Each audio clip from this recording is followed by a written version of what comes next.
बोलो जयकारा बोल मेरे श्री गुरु महाराज की जय। बोलो साचे दरबार की जय। बोलो श्री नंगली निवासी भगवान की जय। सतगुरु मिलन। एक सम्राट सज्जन दीवान भगवान दास जी के साथ श्री परमहंस दयाल जी आपके जन्म स्थान टेरी में जा पहुँचे। वहाँ एक दिन से ताराचंद जी, श्री भाषाराम जी और गोकुल चंद जी और दूसरे प्रेमियों ने श्री गुरु महाराज जी आपसे कहा, आप भी एक संत स्वरूप हैं और दिन रात भक्ति रस का आनंद लेते हैं। आपको भी परमहंस दयाल जी के दर्शन के लिए अवश्य जाना चाहिए। श्री सद्गुरुदेव जी ने उनको उत्तर दिया, अभी हमारा मन शुद्ध नहीं है। कुछ दिन बाद श्री परमहंस दयाल जी के दर्शन करेंगे। कुछ दिन पश्चात आप श्री परमहंस दयाल जी के शुभ दर्शन के लिए सत्संग में हाजिर हुए और प्रणाम करके एक ओर बैठ गए। जब श्री परमहंस दयाल जी की दृष्टि इन पर पड़ी तो गुरुदेव ने अपने परम शिष्य को पहचान लिया। ऐसा महसूस होता था कि मानो जोहरी ने लाल पहचान लिया। श्री परमहंस दयाल जी आपको संबोधित कर बोले, भैया आ गई हो। इधर से केवल इतनी आवाज़ लोगों ने सुनी, हाँ महाराज जी आ गया हूँ। श्री परमहंस दयाल जी फिर बोले, भैया बहुत अच्छा किया, नहीं तो हमें खुद जाकर लाना पड़ता। श्री परमहंस दयाल जी के इन शब्दों को सुनकर कुछ प्रेमियों ने विचार किया कि इन दोनों महापुरुषों की यह पहली मुलाकात है, कोई परिचय भी नहीं, तो फिर ऐसे शब्द श्री परमहंस दयाल जी ने इनके प्रति क्यों कहे। साधारण बुद्धि जीव इस राज को जान न सके।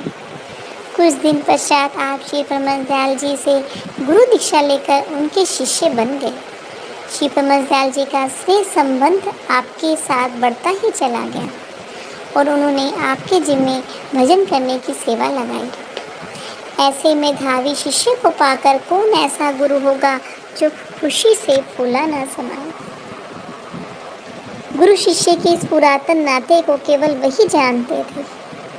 तब राम रूप ने भ्रमण किया और सांभर शहर में जा निकले और व्यापक राम का नाम जपा, गरजे और घर घर जा निकले।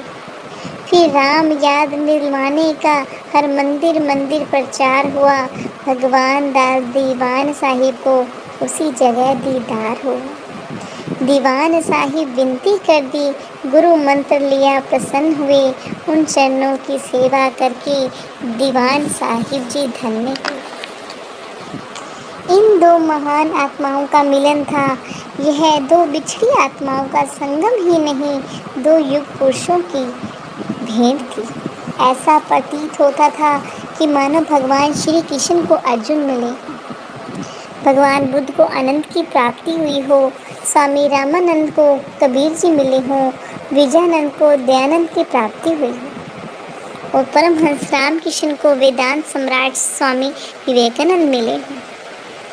यह एक साधारण गुरु शिष्य की प्रथम भेंट नहीं थी, बल्कि भविष्य में आध्यात्मिक संसार के रंगमंच पर होने वाले नाटक का सूत्रपात हुआ था। जैसे पर्वत शिखर से बर्फ जल का रूप धारण करके पहले छोटे चश्मे और नाले के रूप में बहती है, फिर वही नदी के रूप में मैदानों में उतरकर अपने प्रीतम सागर की सुख में गोद में जा समाती है, मानो एक बूंद सागर से मिल गई हो।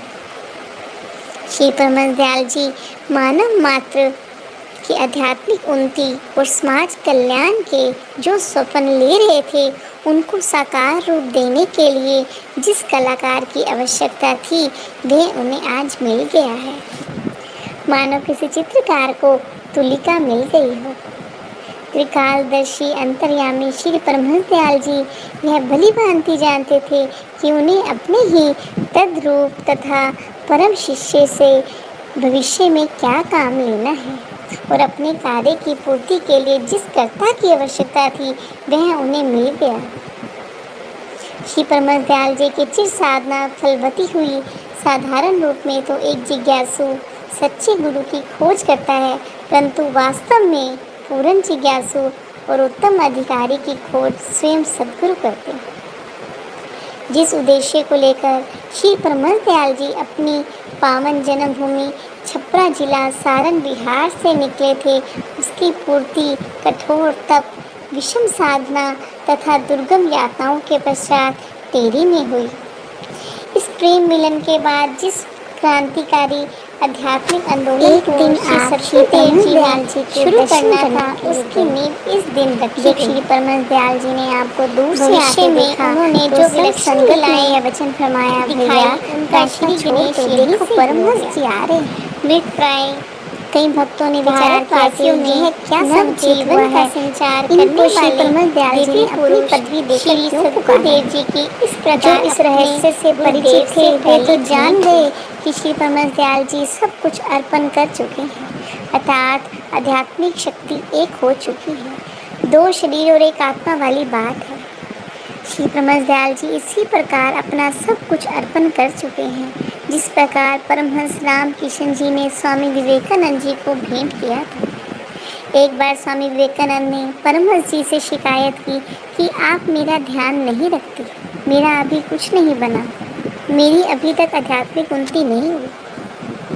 अपने परम शिष्य नरेंद्र के यह रोष भरे शब्द सुनकर परमहंस रामकृष्ण जी बोले, नरेंद्र, तुमसे किस समय और क्या काम लेना है यह मैं भली भांति जानता हूँ। तब एक दिन परमहंस जी ने नरेंद्र को पास बुला लिया और सबको कमरे से बाहर जाने की आज्ञा दी। परमहंस जी नरेंद्र को पास बिठाकर उसे स्थिर दृष्टि से देखते हुए एकदम समाधि स्थित हो गए। इधर नरेंद्र को ऐसा अनुभव हुआ कि कमरे की सारी दीवारें हिलने लगी, फिर सारा मकान घूमने लगा और सकल ब्रह्मांड चक्कर खाने लगा। नरेंद्र को ऐसा महसूस हुआ कि एक अद्भुत शक्ति विद्युत प्रवाहक अंदर प्रवेश कर रही है। सारा शरीर थर थर कांप रहा था। नरेंद्र इसे सहन न कर सका और एकदम चिल्लाया, आप यह क्या कर रहे हैं? परमहंस जी ने बहुत शांत स्वर में फरमाया, मैं वही कुछ कर रहा हूँ जो मुझे करना चाहिए। नरेंद्र एकदम बेसुध हो गए। जब फिर सुधि आई तो क्या देखा कि परमहंस जी अश्रुपात कर रहे हैं। थोड़ी देर बाद बोले, आज तुझे सब देखकर मैं फकीर हो गया हूँ। अब जब तक मेरा काम पूरा नहीं होगा तुझे छुट्टी नहीं मिलेगी। शक्ति मेरी होगी, काम तू करेगा। श्री सद्गुरु देव जी साधारण वेश में रहकर अपने आप को प्रकट नहीं करते थे, केवल सत्संग सुनने और गुरु दर्शन करने के लिए कभी कभी टेरी में आया करते थे। अधिकतर समय भजना अभ्यास तथा एकांत में व्यतीत होता था।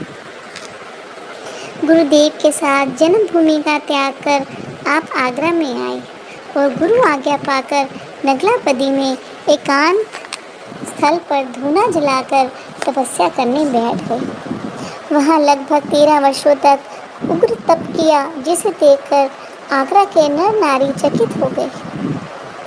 धूप, सर्दी तथा बरसात के थपेड़े झेलते हुए कई कई दिन निराहार रहकर अथवा नीम के पत्ते चबाकर आपने तपस्या की, जिससे आपका शरीर का अस्थि पिंजर मात्र रह गया।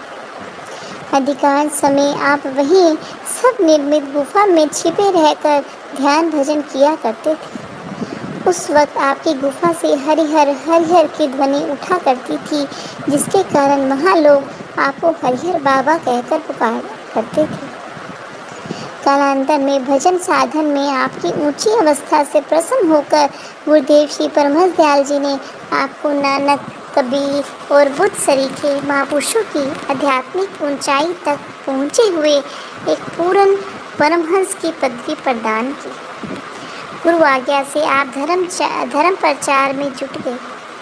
दिनांक 2 अक्टूबर सन 1919 ईस्वी को गुरुदेव श्री परमहंस दयाल जी के निजधाम गमन के पश्चात आपको गुरु गद्दी पर आसीन कराया गया।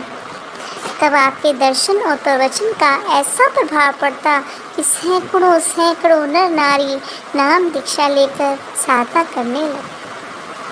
सैकड़ों ब्रह्मचारी, जिज्ञासु तथा विद्वान भक्त गृह त्याग कर आपकी सेवा के लिए जीवन उत्सर्ग कर साधु सन्यासी बन गए। देखते ही देखते एक भारी जन समूह ज्ञान लाभ के लिए आपसे शिष्य भाव से जुड़ गया।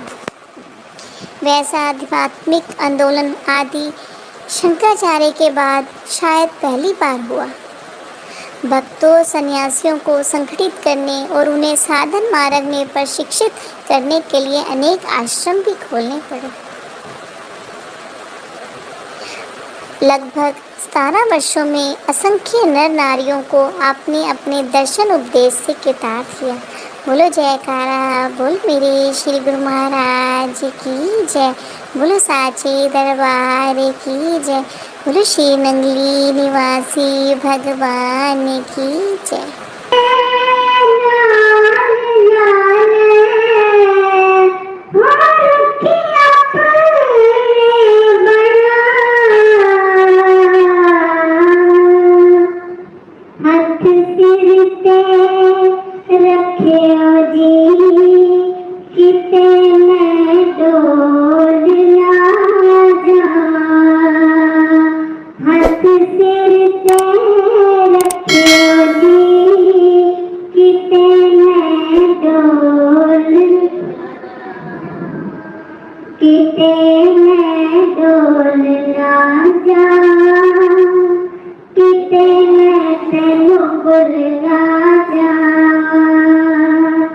किते मैं